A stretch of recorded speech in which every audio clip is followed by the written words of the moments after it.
নমস্কাৰ ছাত্ৰ ছাত্ৰীসকল মই জুমা দিদি তোমালোক আটাইকে আজিৰ অনলাইন ক্লাছলৈ স্বাগতম জনাইছো।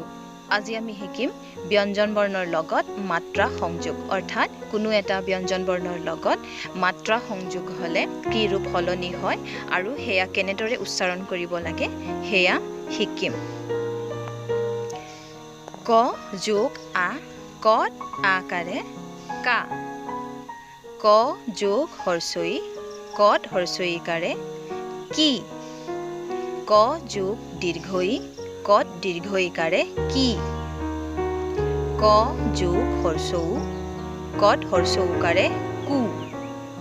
ক যোগ দীৰ্ঘৌ কত দীৰ্ঘৌকাৰে কু ক যোগ ৰি কত ৰিকাৰে ক্ৰি ক যোগ এ কত একাৰে কে ক যোগ ঐ কত ঐকাৰে কৈ ক যোগ উ কত উকাৰে কু ক যোগ ঔ কত ঔকাৰে কৌ